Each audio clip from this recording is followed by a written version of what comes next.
الحمد للہ وکفا وسلام علی حبیبہ المصطفى اما بعد فاعوذ باللہ من الشیطان الرجیم بسم اللہ الرحمن الرحیم ان اللہ وملائکتہ یصلون علی النبی یا ایہا الذین آمنوا صلوا علیہ وسلموا تسلیما اللہم صل علی سیدنا محمد والکرم وآلہ واصحابہ الکرام وابنہ الکریم وبارک وسلم صلاة دائمة سرمدا ابدا بحمدہ تعالی وبکرم مصطفیٰ صلی اللہ تعالی علیہ وسلم۔ آج قرآن عظیم کے 11 پارے مکمل ہو چکے ہیں الحمدللہ۔ اللہ رب العزت قرآن کے بقیہ سپاروں کی تلاوت ہم سب کو آسان اور آپ سب کو سماعت کرنے میں آسانی عطا فرمائے۔ سورہ توبہ کی تلاوت کو ختم کیا اور اس کے بعد سورہ یونس کی شروعات ہوئی۔ اس میں بہت ساری عبرت کی باتیں ہمارے لیے ہے۔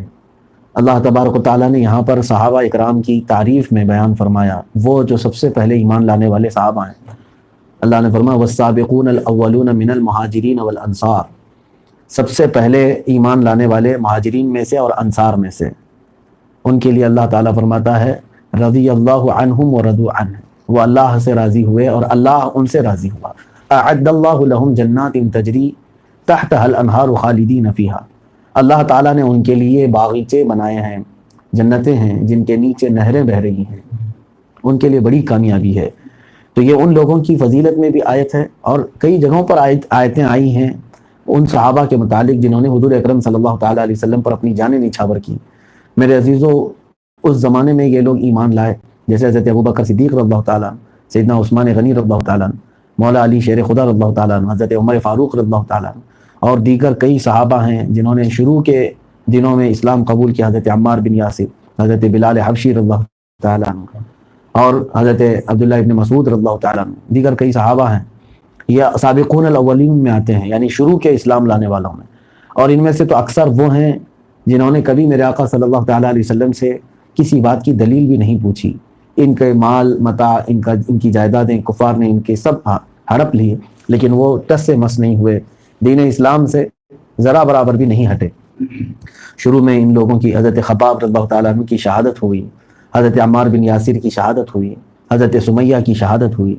تو یہ تمام تکالیف اٹھائے ہیں اور اللہ تعالیٰ نے ان کی فضیلت میں بیان فرمایا۔ صحابہ میں بھی جو درجے ہیں، یہ سب سے افضل ترین صحابہ ہیں، پھر ان کے بعد بدر میں شریک ہونے والے صحابہ، ان کی بھی بڑی فضیلت ہے۔ عزیزان گرامی، اسی طرح سے اللہ تبارک و تعالیٰ نے ان لوگوں کے متعلق بھی فرمایا جو رسول کریم صلی اللہ تعالیٰ علیہ وسلم کے خلاف منصوبے بناتے تھے، منافقین۔ مدینے میں ایک مسجد کا ذکر آیا ہے، اللہ فرماتا والذین اتخذوا مسجدا ضرارا وکفرا وتفریقا بین المؤمنین، اور جن لوگوں نے مسجد بنائی تکلیف دینے کے لیے۔ پتہ یہ چلا کہ کچھ لوگ مسجد صرف اس لیے بناتے بھی ہیں کہ اس میں بیٹھ کر کے منصوبے بنائیں، فتنے کریں۔ تو ہوا یہ تھا کہ ابو عامر نام کا ایک راہب، عیسائی راہب تھا، وہ حضور پاک صلی اللہ علیہ وسلم کے پاس آیا، کیونکہ اب ان کا دھندا کم ہو رہا تھا، لوگ ان کے ارد گرد ہمیشہ رہتے تھے، وہ بڑے پادری ہوا کرتے تھے، آخری نبی کی بشارتیں دیتے رہتے تھے، لیکن جب حضور صلی اللہ علیہ وسلم آئے وہ منکر ہو گئے، کیونکہ اب لوگ حضور کی طرف متوجہ ہو رہے تھے۔ وہ آ کر کے پوچھا کہ آپ کون سا دین لے کر کے آئے؟ میرے آقا صلی اللہ علیہ وسلم نے فرمایا میں دین ابراہیمی پر ہوں، دین حنیف ہے یہ، ابراہیم علیہ السلام جس دین پر تھے۔ تو اس عیسائی راہب جو ابو عامر نام کا، اس نے کہا میں خود اس دین پر ہوں۔ حضور پاک صلی اللہ علیہ وسلم نے فرمایا تم اس دین پر نہیں۔ اس نے کہا نہیں محمد صلی اللہ علیہ وسلم، آپ نے ایک نیا دین گڑھ لیا ہے اور کچھ اس میں سے ملا کر کے لائے ہیں۔ اللہ کے حبیب صلی اللہ تعالیٰ علیہ وسلم نے فرمایا میں حق دین کے ساتھ آیا ہوں۔ جب یہ بحث ہوئی تو اس ابو عامر نے کیا کہا، ٹھیک ہے دیکھتے ہیں، ہم میں سے جو بھی اس بات پر غلط ثابت ہوگا اللہ تعالیٰ اس کو سفر کے دوران بے یار و مددگار ہلاک کر دے۔ میرے آقا صلی اللہ علیہ وسلم نے آمین فرمایا۔ اس نے کیا کہا، اگر آپ سچے ہیں یا میں سچا ہوں، جو بھی ہو، لیکن جو بھی غلط ہے، جو غلط دین پر ہے، اللہ اس کو بے یار و مددگار کسی سفر پر ہلاک کر دے۔ میرے آقا نے آمین کہا، اور اس نے اس کے بعد کہا کہ آپ کے خلاف جو بھی جنگ لڑے گا میں اس کا ساتھ دوں گا، اور وہ ایسی کرتا رہا تقریباً جنگ حنین تک۔ ابو عامر نام کا یہ شخص ایک بار مدینے میں موجود جو منافقین تھے ان کو جمع کیا۔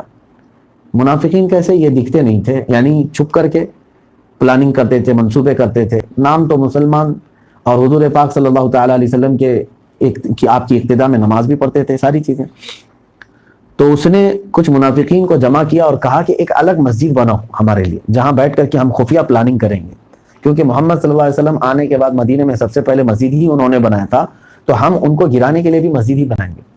تو انہوں نے مسجد قباء جہاں آج ہے، جو سب سے پہلی مسجد میرے آقا صلی اللہ علیہ وسلم کے ہاتھوں سے بنی، مسجد قباء کے تھوڑی سی آگے ایک دوسری مسجد انہوں نے بنائی، مسجد قباء کی جماعت کو توڑنے کے لیے، کہ وہاں جو صحابہ آ رہے ہیں جا رہے ہیں ان کی تعداد کم کریں، ایک الگ مسجد بنائی۔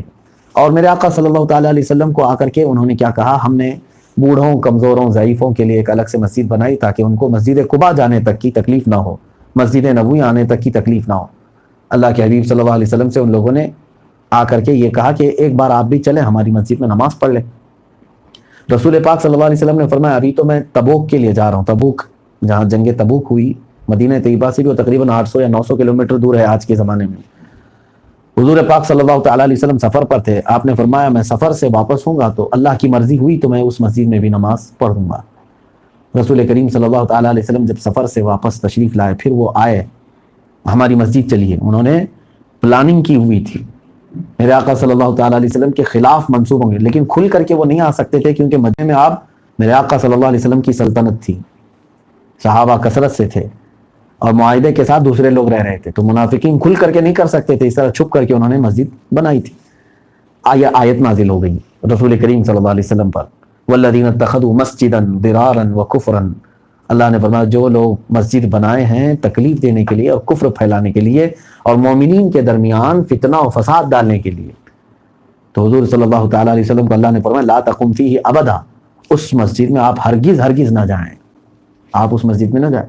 رسول پاک صلی اللہ تعالیٰ علیہ وسلم نے اپنے صحابہ کی ایک جماعت کو تیار کیا اور فرمایا وہ مسجد نہیں ہے، وہ فتنوں کا مرکز ہے، جاؤ اس کو ڈھا دو، ختم کر دو۔ صحابہ کرام آئے اور انہوں نے اس مسجد کی چھت کو گرا دیا اور ختم فرما دیا اور سب سے اعلان کیا کہ یہ مسجد کفر اور نفاق کے لیے بنی تھی، اس لیے اس کو ختم کر دیا گیا۔ ان لوگوں نے مسجد قباء کی اپوزٹ اور مسجد قباء کی جیسے بنانے کے لیے کوشش کی تھی، لیکن اللہ نے آیت نازل فرما دی، ساتھ میں ہی مسجد قباء کی فضیلت میں بھی آیت آ گئی۔ اللہ نے فرمایا لمسجد اسس علی التقوی، سب سے بہتر مسجد وہ ہے جس کی پرہیزگاری پر بنیاد رکھی گئی ہو، جہاں یہ سوچ کر کے اس کی بنیاد رکھی گئی ہے کہ یہاں نمازیں ہوں گی، اللہ کا ذکر ہوگا اور دین اسلام کی ترویج و اشاعت ہوگی۔ یہ تقوی پر جس مسجد کی بنیاد رکھی گئی ہے، میرا مولا فرماتا وہی اصل مسجد ہے۔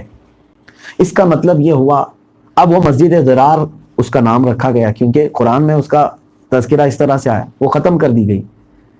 برسوں تک وہاں پر کوئی مسجد نہیں، وہ جگہ آج بھی مدینہ طیبہ میں موجود ہے، لیکن بعض حضرات نے مجھے کہا ابھی کہ یہ سعودی حکومت نے آنے کے بعد وہاں پر ایک اور دوسری مسجد انہوں نے قریب میں بنائی جہاں مسجد ضرار تھی۔ بہرحال ان کے عقیدے کا کیا بھروسہ اور ان کے اعمال کا کیا بھروسہ، لیکن یہ ایک بات قرآن پاک کی ان آیتوں سے یہ ثابت ہوئی کہ جس مسجد میں میرے آقا صلی اللہ تعالیٰ علیہ وسلم کی عداوت، نفرت سکھائی جاتی ہو وہ مسجد ضرار ہے، وہ مسجد نہیں بلکہ وہ فتنوں کا مرکز ہے۔ مسجد وہی ہے جس سے عشق رسول کی شمع روشن ہوتی ہو، مسجد وہی ہے جہاں سے محبت رسول کی تعلیم دی جاتی ہو۔ الحمدللہ اسی لیے ہماری مسجدیں ہوتی ہیں اللہ کی عبادت کے لیے، لیکن نام رکھے جاتے ہیں میرے مصطفیٰ کریم صلی اللہ علیہ وسلم سے بھی۔ ہماری مسجدوں کے نام مدینہ مسجد ہے، ہاشمی مسجد ہے، حضور پاک صلی اللہ علیہ وسلم کے نام سے مسجد نبوی ہے، جس طرح سے مدنی مسجد ہے، اس طرح سے نبی کریم صلی اللہ علیہ وسلم کے ناموں سے مسجد کو منسوب کرتے ہیں، جس کا مطلب یہ ہے کہ الحمدللہ ہم ان مسجدوں سے عشق رسول کی بات کرتے ہیں، نہ کہ نفرت رسول کی بات کرتے ہیں۔ ہم اپنی مسجدوں میں یہ نہیں کہتے کہ رسول اللہ صلی اللہ علیہ وسلم کا علم پاگلوں بچوں کی طرح ہے، معاذ اللہ۔ ہم اپنی مسجد کے ممبر سے کبھی یہ نہیں کہتے کہ رسول اللہ صلی اللہ تعالیٰ علیہ وسلم کو پیٹھ پیچھے کی خبر نہیں۔ ہم اپنی مسجدوں سے یہ نہیں کہتے رسول کا خیال نماز میں آنا گدھے اور بیل کے خیال سے بدتر ہے، نعوذ باللہ من ذالک۔ اس طرح کی بہت ساری گستاخیاں بعض لوگوں نے کی ہیں، تو میں یہ تنبیہ کروں گا جس مسجد سے بھی میرے آقا صلی اللہ علیہ وسلم کی شان میں نقص، اہانت، توہین کی بو آتی ہو، سمجھ لو کہ یہ منافقین کی مسجد ضرار کی مثل ہے، اور اللہ تعالیٰ نے ایسی مسجد کو مسجد نہیں فرمایا، اس مسجد کا زمین پر ہونا ہی فتنہ ہے۔ بہرحال اللہ تبارک و تعالیٰ ہمیں انہی مسجدوں میں سجدہ کرنے کی توفیق بخشے جہاں سے میرے آقا صلی اللہ علیہ وسلم کی محبت کی شمعیں روشن کی جاتی ہیں۔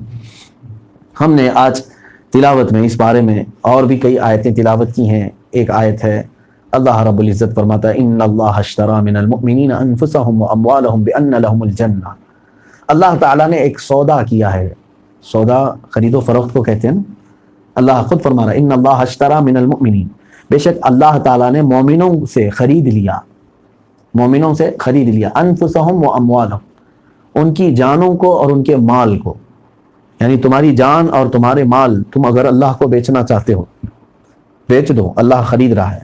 اللہ فرماتا ہے بے شک اللہ نے مومنوں سے ان کی جان اور ان کی مال کو خرید لیا اور بدلے میں بِأَنَّ لَهُمُ الْجَنَّةَ ان کو جنت عطا کیا۔ یہ شہداء اکرام کے متعلق ہے، اور انفاق فی سبیل اللہ یعنی اللہ رب العزت کے راستے میں جو بے انتہا خرچ کرتے ہیں، خیرات کرتے ہیں، ان کے متعلق ہے کہ تم اپنا مال اور اپنی جان اللہ کے حوالے کر دیے تو بدلے میں اللہ نے تمہارے ہاتھوں جنت کو بیچ دیا۔ تو یہ ایک سودے کا ذکر ہے، اللہ نے اسی کے آگے یوں فرمایا یقاتلون فی سبیل اللہ فیقتلون ویقتلون، یہ وہ لوگ ہیں جن سے اللہ نے یہ سودا کیا ہے۔ کون لوگ ہیں؟ یہ اللہ کی راہ میں لڑتے ہیں اور کبھی مارے جاتے ہیں اور کبھی قتل ہو جاتے ہیں، کبھی لوگوں کو قتل کرتے ہیں جو اسلام اور مخالفین اسلام ہیں، اور کبھی خود قتل ہو جاتے ہیں۔ تو ان کے متعلق یہ آیتیں آئی ہیں۔ کچھ آیتیں وہ بھی ہیں جیسے صحابہ اکرام رضوان اللہ تعالیٰ علیہم اجمعین میں تھوڑی سی بھی اگر خطا ہوئی ہے تو اس کی فوراً تنبیہ آ گئی، کیونکہ وہ مشعل ہدایت ہیں، پوری قیامت تک آنے والی قوم کے لیے وہ کیا تھے؟ رہنما تھے۔ ان کی تھوڑی سی بھی خطا کو رسول کریم صلی اللہ علیہ وسلم نے سختی سے تنبیہ فرمایا۔ کچھ 3 صحابہ کے متعلق ایک بات آئی ہے۔ جنگ تبوک میں حضور صلی اللہ علیہ وسلم جب تشریف لے جا رہے تھے تو سب سے کہا کہ جتنے لوگ ہیں سب جہاد میں شریک ہو جائیں۔ اب جب حکم خدا آ جاتا ہے تو جس پر جہاد فرض ہے اس کو نکلنا ضروری ہے، اور کوئی عذر ہے تو ٹھیک ہے، بغیر عذر کے کوئی گھر میں بیٹھا تو اس نے فرضیت کو ترک کیا، بڑا گناہ ہے یہ جب جہاد فرض ہو جائے۔ لیکن جب میرے آقا صلی اللہ علیہ وسلم مدینے سے نکلے تو مدینے میں 3 صحابہ جس میں ایک حضرت کعب بن مالک ہیں، انہوں نے یہ حدیث روایت بھی کی ہے، کہتے ہیں کہ ہم پیچھے رہ گئے۔ کیسے پیچھے؟ کہ حضور پاک صلی اللہ علیہ وسلم ابھی مدینے سے نکل رہے تھے، انہوں نے سوچا ابھی زیادہ دور قافلہ گیا نہیں ہوگا، ہم نکل جائیں گے اور مل لیں گے۔ رات کو پھر سوئے، صبح اٹھے، قافلہ میرے آقا صلی اللہ علیہ وسلم کا چلتا رہا، تو انہوں نے کہا ہم تیزی سے دوڑ کر کے قافلے میں شریک ہو جائیں گے۔ دوسرا دن بھی گزر گیا، یہاں تک کہ شام ہو گئی، تو اب وہ سستی آئی۔ اس طرح 3 صحابہ کے ساتھ معاملہ ہو گیا اور وہ جانے سے پیچھے رہ گئے۔ رسول کریم صلی اللہ علیہ وسلم کا قافلہ چل پڑا۔ جیسے ہوتا ہے نا، ابھی تو تراویح شروع ہوئی ہے، 2 رکعت کے بعد جا کے مل لوں گا، اور ادھر لمبے ہوئے، ارے ابھی تو لمبی قرات ہو رہی ہوتی ہے، 4 کے بعد بھی میں مل لوں گا تو ہو جاتا ہے۔ پھر ہوتا یہ ہے کہ خراٹے شروع ہو جاتے ہیں اور کب وتر بھی ختم ہو گئی پتہ ہی نہیں چلا، اور آپ سوچتے ہیں ایسے بہت سارے حالات ہوتے ہیں۔ فجر کی نماز کے وقت بھی کئی لوگ ایسے اسی طرح سے، ابھی تو اذان ہوئی، آدھے گھنٹے کے بعد جماعت ہوتی ہے، اور لمبے ہوئے تو پتہ چلا سورج نکل چکا ہے، نماز بھی گئی، فرضیت بھی چلی گئی۔ تو یہ صحابہ اکرام رضوان اللہ تعالیٰ علیہم اجمعین، ظاہر سی بات ہے ان کی خطا بھی امت کے لیے کچھ نہ کچھ عبرت اور سبق ہوتی ہے۔ وہ پیچھے رہ گئے۔ جب جنگ تبوک سے میرے آقا صلی اللہ تعالیٰ علیہ وسلم واپس تشریف لائے تو سب سے پہلے ان 3 کو طلب کیا کہ یہ 3 لوگ جو رہ گئے تھے ان کو طلب فرمایا، پوچھا باری باری ان سے کہ تمہارا کوئی عذر تھا جس کی وجہ سے تم جہاد میں شریک نہیں ہوئے؟ تو صحابہ یہ بیان کرتے ہیں ہم چاہتے تو کچھ بہانہ بنا لیتے، کچھ نہ کچھ گھر کی کام کاج کا، لیکن وہ صحابہ کہتے ہیں اس سے کیا بہانہ بنائیں جو دلوں کی بھی حالت کی خبر رکھتا ہو، دلوں کے احوال کی جو خبر رکھتے ہوں ان سے ہم کیا چھپائیں۔ تو یہ صحابہ کہتے ہیں کہ ہم نے خاموشی اختیار کی اور کہا یا رسول اللہ صلی اللہ علیہ وسلم بس ہم آتے آتے رہ گئے، ہمارے پاس کوئی عذر تو نہیں ہے۔ تینوں کے ساتھ یہی معاملہ تھا، الگ الگ گھروں میں تھے۔ رسول پاک صلی اللہ تعالیٰ علیہ وسلم نے اپنے صحابہ سے اعلان فرمایا کہ ان 3 کے ساتھ آج سے نہ کوئی سلام کرے گا، نہ مصافحہ کرے گا، نہ بات چیت کرے گا، مکمل بائیکاٹ کر دیا گیا۔ میرے عزیزو، لوگ یہ سمجھتے ہیں کہ بائیکاٹ وغیرہ ساری چیزیں جیسے اب اکابر ہمارے کہتے ہیں تو کس وجہ سے؟ اصلاح کے لیے۔ یہاں تو زانیوں کے ساتھ بیٹھ کر کے، سود خوروں کے ساتھ بیٹھ کر کے کھاتے ہیں، ساری چیزیں چل رہی ہیں۔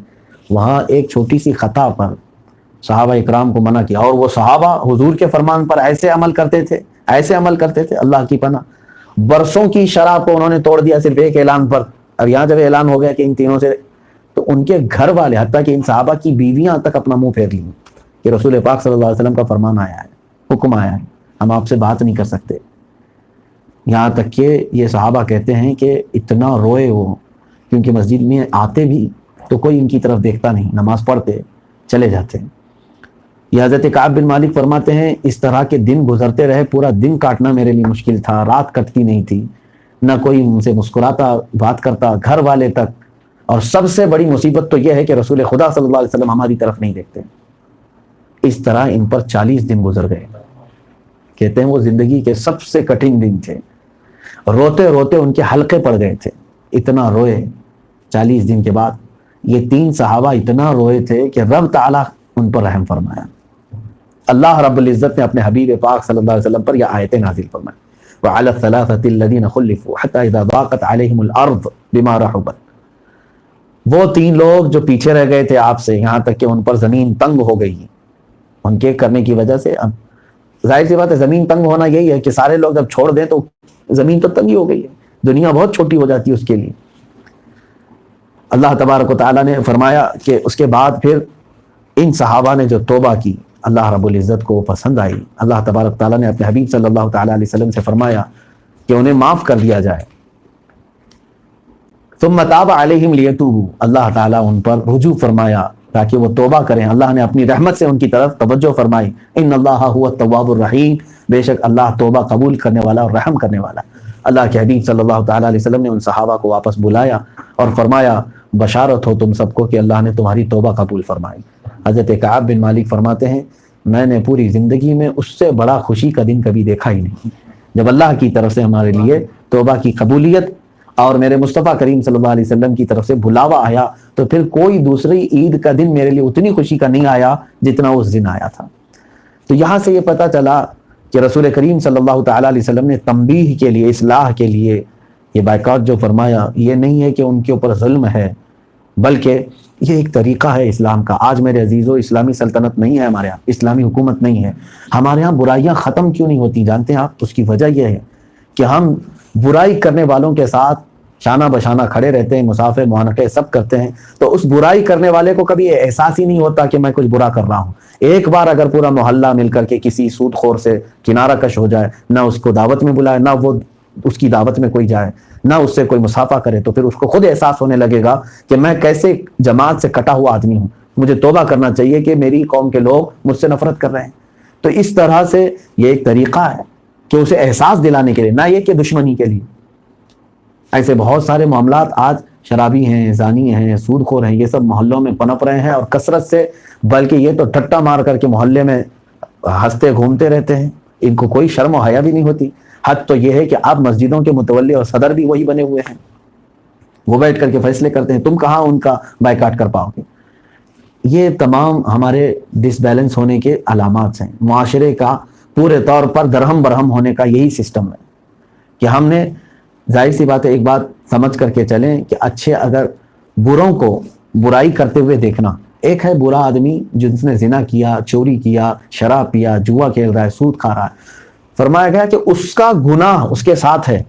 لیکن اچھے آدمی کا گناہ کو دیکھ کر خاموش رہنا یہ اس سے بڑا گناہ ہے اس کا، کیونکہ اس نے اس کو موقع دے دیا.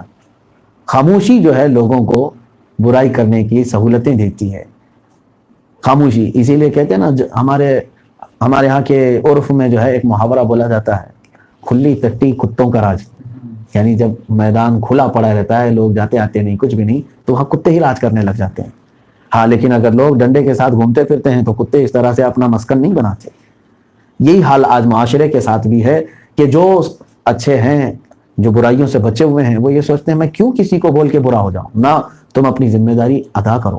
الحمدللہ آج بھی اچھوں کی کثرت ہے، لیکن وہ خاموش بیٹھے ہوئے لوگ ہیں.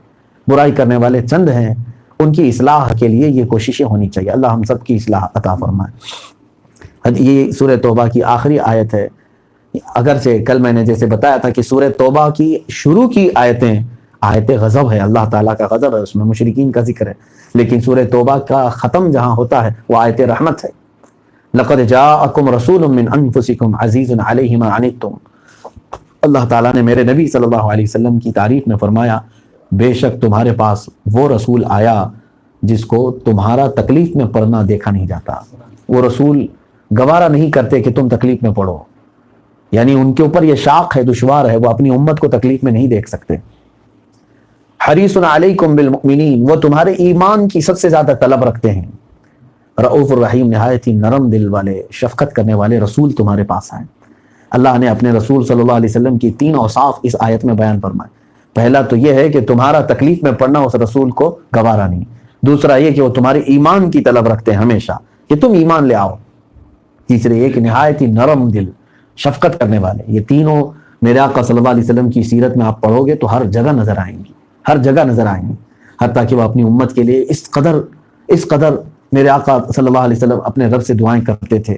بارہا دیکھا گیا حضور پاک صلی اللہ علیہ وسلم کو روتے ہوئے صرف اپنی امت کی فکر میں، کیونکہ حتیٰ کہ حضور اکرم صلی اللہ تعالیٰ علیہ وسلم بجلیاں جب آتی، ابر جب چھا جاتا، تب بھی گھبراتے اور اللہ کی بارگاہ میں استغفار کرتے، اور پھر یہ کہتے کہ یہ اس طرح کی بجلیاں کہیں میری امت پر عذاب نہ بن جائے۔ اور رسول کریم صلی اللہ علیہ وسلم کا اپنی امت کے متعلق اس قدر فکر مند ہونا، یہی تو ہے عزیز علیہ ما عنتم۔ لیکن اس کے برعکس کیا امت بھی حضور پاک صلی اللہ علیہ وسلم کا اتنا خیال کرتی ہے؟ آج امت بھی اتنی فکر کرتی ہے جتنا میرے نبی صلی اللہ علیہ وسلم نے اپنی امت کے لیے کیا؟ ایسا دیکھنے کو نہیں ملتا میرے عزیزوں۔ اور وہ ایمان کی طلب رکھتے ہیں ہر ایک کی، سب سے زیادہ میرے آقا صلی اللہ علیہ وسلم کو تمہارے ایمان کی فکر ہے، یہاں تک کہ دن رات میرے آقا صلی اللہ تعالیٰ علیہ وسلم نے جو مشقتیں برداشت کی وہ تبلیغ اسلام ہی کے لیے تو ہے۔ طائف چلے گئے مکہ مکرمہ سے ایک غلام کے ساتھ اپنے حضرت زید بن حارثہ رضی اللہ عنہ، 8 دن تک قیام تھا طائف میں، وہاں پر ایک بار نہیں کئی دن تک پتھروں کی بارشیں حضور پر طائف والوں نے کی۔ لیکن وہاں گئے کس لیے تھے حضور؟ تاکہ لوگوں کے اندر ایمان آ جائے اور یہ دوزخ میں جانے سے بچ جائے۔ یہ حضور صلی اللہ تعالیٰ علیہ وسلم کی طلب ہوتی تھی لوگوں سے، اور بارہا یہی کہتے کہ میں تمہارے پاس وہ دین لے کر کے آیا ہوں کہ تمہیں دوزخ کی عذاب سے بچانے کا، جہنم کے دہتے ہوئے شعلوں سے تمہاری حفاظت ہوگی، تم جنت میں چلے جاؤ۔ رسول کریم صلی اللہ تعالیٰ علیہ وسلم کی یہی دعوت پوری زندگی تک قائم رہی، اخیر وقت تک رہی، اور نہایت ہی نرم دل، شفقت فرمانے والے، اتنے نرم دل میرے آقا صلی اللہ تعالیٰ علیہ وسلم کہ ہر ایک آپ صلی اللہ علیہ وسلم کے پاس آ کر کے گفتگو کر سکتا تھا، بات کر سکتا تھا، حتیٰ کہ رسول کریم صلی اللہ علیہ وسلم کے متعلق آپ کے ساتھ رہنے والے اکثریت کے ساتھ صحابی حضرت انس رضی اللہ تعالیٰ عنہ فرماتے کبھی بھی میں نے حضور صلی اللہ علیہ وسلم کو جھڑک کر بات کرتے ہوئے نہیں دیکھا، کبھی نہیں۔ حضور صلی اللہ تعالیٰ علیہ وسلم کے غلام رہے حضرت زید، وہ کہتے ہیں کہ کبھی بھی ایک آقا اور غلام کا جو تعلق ہوتا ہے ویسا میں نے کبھی حضور کے گھر میں دیکھا ہی نہیں۔ جیسے کہا جاتا ہے غلام کے ساتھ جس طرح کے معاملات کیے جاتے ہیں، اللہ کے نبی صلی اللہ علیہ وسلم نے اس طرح کبھی نہیں فرمایا۔ حتیٰ کہ ایک روایت یہ بھی ملتی ہے کہ صحابہ اکرام کے ساتھ میرے آقا صلی اللہ علیہ وسلم ایک بار مسجد نبوی شریف کے باہر کھڑے تھے، ایک عورت مدینے کی جو مشہور تھی، وہ دماغی توازن اس کا صحیح نہیں تھا، اس عورت کو دیوانی اور پاگل کہا جاتا، اور وہ زبان کی بہت زیادہ تیز تھی، جو زبان پر آئے سب کو بولتی چلی جاتی۔ وہ خاتون سامنے آ گئی، صحابہ اکرام نے گھیرا بنایا حضور صلی اللہ تعالیٰ علیہ وسلم کے ارد گرد کہ یہ عورت آئے گی تو اپنی زبان سے، تیز زبان سے نہ جانے کیا کیا الفاظ بکتی چلی جاتی ہے، کہیں ایسا نہ ہو کہ میرے آقا صلی اللہ علیہ وسلم کو بھی یہ ایذا پہنچائے۔ ذہنی توازن تو صحیح ہے نہیں، اس کا ذہن صحیح نہیں ہے، دماغ کی صحیح نہیں ہے۔ جب صحابہ اس کا راستہ کاٹنے لگے، میرے آقا صلی اللہ علیہ وسلم نے فرمایا چھوڑ دو اس کو، آنے دو۔ صحابہ نے کہا یا رسول اللہ صلی اللہ علیہ وسلم یہ پاگل عورت ہے اور زبان کی بہت چالاک ہے، بہت بولتی ہے، فحش باتیں بھی ہو سکتی ہیں اس سے۔ رسول کریم صلی اللہ علیہ وسلم نے فرمایا میں نے کہا چھوڑ دو اس کا راستہ۔ صحابہ ہٹ گئے، وہ خاتون قریب آئی، صحابہ اکرام نے پھر آخر میں ایک بار اور درمیان میں آ کر کے اس کو دور کرنا چاہا۔ اللہ کے نبی صلی اللہ علیہ وسلم نے ایک جملہ فرمایا میرے صحابہ چھوڑو اس کو، میں جانتا ہوں اس خاتون کو، میں جانتا ہوں کہ وہ ذہنی توازن اس کا صحیح نہیں ہے اور زبان کی تیز ہے، لیکن میرے آقا نے کیا فرمایا، میں یہ بھی جانتا ہوں کہ پورے مدینے میں اس کی بات سننے والا کوئی نہیں ہے، کوئی اس کی بات سننے کو تیار نہیں۔ اے میرے صحابہ اگر میں بھی نہ سنوں تو وہ کس کے پاس بات کرے گی؟ یہ دل کی نرمی تھی، متانت تھی میرے آقا صلی اللہ علیہ وسلم، لطافت تھی۔ وہ خاتون قریب آئی اور بات کرنے لگی، اللہ کے حبیب صلی اللہ علیہ وسلم نے اتنی توجہ سے اس کی بات سنی جیسے لگتا ہے کسی ذہین و فتین آدمی کی بات سن رہے ہوں۔ کبھی آپ نے اس کو چھڑکا نہیں، کبھی دامن بچایا نہیں، وہ جب تک بات کرتی رہی حضور اکرم صلی اللہ علیہ وسلم سنتے رہے۔ یہ تھے میرے آقا صلی اللہ تعالیٰ علیہ وسلم کی نرم دلی کے اخلاق۔ قرآن نے اسی کو کہا ہے عزیز علیہ ما عنتم حریص علیکم بالمؤمنین رؤوف الرحیم۔ میرے عزیزو کبھی کبھار غریب، مسکین اور نادار لوگوں کی بھی بات سن لیں، اس لیے کہ میرے آقا صلی اللہ علیہ وسلم کے اخلاق بھی ہیں، اور کبھی مولا تعالیٰ ان کو ہی رحمت کا ذریعہ بنا کر تم تک پہنچاتا ہے۔ اگر تم نے ان کی کوئی بات سنی تو اللہ تبارک و تعالیٰ تمہارے یہاں برکت عطا فرماتا ہے۔ حضرت لقمان حکیم نے فرمایا کہ میں نے ایک دکان والے کو دیکھا کہ اس کی دکان میں ایک خریدار آیا، وہ کچھ سامان لے رہا تھا، اسی اسنا میں ایک عورت بھی آئی اس دکان والے کے پاس۔ اس پہلے خریدار نے اس سے کوئی پھل پوچھے، انگور یا سیب، اس نے پوچھے کتنے کے ہیں، تو اس نے کہا 20 درہم کے۔ ایک پورا ٹوکرا تھا، اس نے کہا 20 درہم کے۔ یہ خاتون آئی، ابھی ان کی خریداری چل ہی رہی تھی، اسی میں یہ بیچ میں ایک خاتون آئی اور اس نے کہا کہ مجھے یہ سیب چاہیے یا انگور چاہیے، جو بھی ہے، کتنے کے ہیں؟ اس نے کہا 2 درہم کے۔ کہاں 20 درہم اور کہاں 2 درہم؟ تو وہ آنکھیں پھاڑ کر کے اس کو دیکھنے لگا، پہلے والا جو گاہک تھا، کہا کہ یہ کیسی ناانصافی کر رہا ہے دکان والا۔ اس خاتون نے جلدی سے 2 درہم نکالے اور ٹوکرا اٹھائی اور چلی گئی، یا آپے سے باہر ہو گیا کہ میرے ساتھ تو نے کیا ناانصافی کی۔ کہا رک جاؤ، میں تجھے بتاتا ہوں، میرا جو ریٹ ہے وہ یہی ہے، 20 درہم کا ہی ہے، میں جو لاتا ہوں جو بیچتا ہوں۔ پھر وہ کیا ہے؟ کہا وہ ایک بیوہ خاتون ہے، اس کے 3 بچے ہیں، لیکن اتنی خوددار ہے کہ کوئی دینے کے لیے جائے تو بھی نہیں لیتی، اپنے ہاتھوں سے جو محنت کرتی ہے اسی کا کھاتی ہے، اور اس کے پاس اتنے رقم آتی نہیں کہ وہ اپنے بچوں کے پیٹ بھرنے کی جیسی غذا خرید سکے۔ میں نے کئی مرتبہ اس کو کچھ دینے کی کوشش کی لیکن وہ لیتی نہیں ہے، وہ کہتی ہے میں اپنے ہاتھ کی کمائی کی جتنی رقم ہے اتنا ہی میں لوں گی۔ تو میں نے یہ طریقہ اپنا لیا ہے کہ میں اپنی ہی چیز کو سستے دام اس کو بیچ دیتا ہوں، تاکہ میری طرف سے اس کا ہدیہ بھی ہو جاتا ہے لیکن اس کا دل بھی مطمئن رہ جاتا ہے۔ اس خریدار نے کہا، گاہک نے کہا تو پھر اس کا کیا مطلب ہے، کیوں تم ایسا کرتے ہو؟ کہا تمہیں ابھی پتہ نہیں ہے، جس دن وہ میرے دکان سے سامان خرید کر کے جاتی ہے اس دن میری تجارت میں 50 گنا زیادہ ترقی ہوتی ہے۔ یہ میرا تجربہ پچھلے کئی سالوں سے چل رہا ہے۔ جس دن وہ میری دکان پر خریداری کرتی ہے 50 گنا زیادہ جو روز میں نہیں کماتا اتنی تجارت ہوتی ہے۔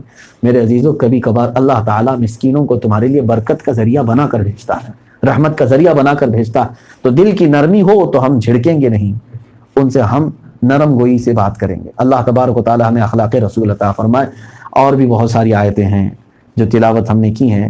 اللہ تبارک و تعالیٰ نے اسی بارے میں یہ بھی ارشاد فرمایا، الا ان اولیاء اللہ لا خوف علیہم ولا هم يحزنون الذین آمنوا وکانوا یتقون۔ مشہور آیت کریمہ ہے، تقریباً تمام مومنین سنتے بھی رہتے ہیں، پڑھتے بھی رہتے ہیں، بیانات میں بھی، اور آپ سب تلاوت میں بھی اور دعاؤں میں بھی اس کا تذکرہ آ ہی جاتا ہے۔ اس کا مطلب ہے اللہ تعالیٰ نے اپنے دوستوں کے متعلق ایک بات فرمایا آگاہ ہو جاؤ، خبردار، اللہ کے جو دوست ہیں، اللہ کے جو ولی ہیں، ولی کا مطلب دوست، اللہ کے دوستوں کو نہ کوئی خوف ہے نہ کوئی غم ہے، نہ کوئی خوف ہے نہ کوئی غم ہے۔ خوف دنیا کا ہوتا ہے اور غم آخرت کا ہوتا ہے، کیونکہ خوف آنے والی چیز کا، ظاہر سی بات ہے آج آپ بیٹھے ہیں، کل کیا ہوگا پتہ نہیں، کیا ہوگا پتہ نہیں، یہ خوف۔ اور غم کس چیز کا ہوتا ہے؟ کوئی چیز چھوٹ گئی، ارے میرے ہاتھ سے یہ گم ہو گیا، فلاں چیز چلی گئی، غم اس کا ہوتا ہے۔ تو آخرت میں غم ہوتا ہے بندے کو کہ میں اتنے اعمال نہیں لے سکا، میں یہ نیکیاں نہیں لا سکا، میرے پاس یہ چیزیں نہیں ہیں، وہ چیزیں نہیں، غم وہاں کرتا ہے۔ اور اللہ تعالیٰ نے اپنے محبوبوں کے متعلق فرمایا یہ دونوں چیزوں سے یہ پاک ہیں، دنیا میں ان کو کل کیا ہونے والا ہے اس کا بھی کوئی خوف نہیں رکھا گیا، اور آخرت میں ان کو غم بھی نہیں ہوگا کہ ہم فلاں چیز چھوڑ کر کے آئے، کوئی چیز کمی رہ گئی۔ اللہ کے ولیوں کو نہ دنیا کا خوف ہے نہ آخرت میں کوئی غم ہے۔ اور ولی کون ہوتا ہے یہ بھی سمجھ کر کے چلے۔ اولیاء کی بات ظاہر سی بات ہے بہت سارے لوگوں نے اپنے اپنے دماغ سے ولی بنا لیا ہے، اور جہاں ان کا کام بن گیا تو سوچتے ہیں ارے وہ اللہ کے ولی ہیں، اللہ کے ولی ہیں۔ اللہ کے ولی ہونے کے لیے شرط ہے، وہی رب تعالیٰ نے فرمایا الذین آمنوا وکانوا یتقون، وہ لوگ جو ایمان لائے اور تقوی حاصل کیے، جن کے یہاں پرہیزگاری ہے وہی اللہ کے ولی ہو سکتے ہیں۔ ان اولیاءہ الا المتقون، اللہ کے ولی سوائے متقین کے کوئی نہیں ہو سکتا، صرف پرہیزگار ہی اللہ کے ولی ہیں۔ اب یہاں پرہیزگار کون ہے، متقی کون ہے؟ کیا متقی وہ ہے جو صرف جھاڑ پھونک کرے اور تمہارے لیے کچھ بھی تعویذ گنڈے دعا دم درود کرنے والا ہی متقی ہے؟ نہیں میرے عزیزوں، وہ تمام ذرائع الگ ہیں۔ متقی کی سب سے بڑی پہچان یہ ہے کہ وہ میرے آقا صلی اللہ علیہ وسلم کی ہر سنت پر عمل کی کوشش کرتا ہے، شریعت سے ایک قدم بھی ہٹتا نہیں، وہ متقی ہے۔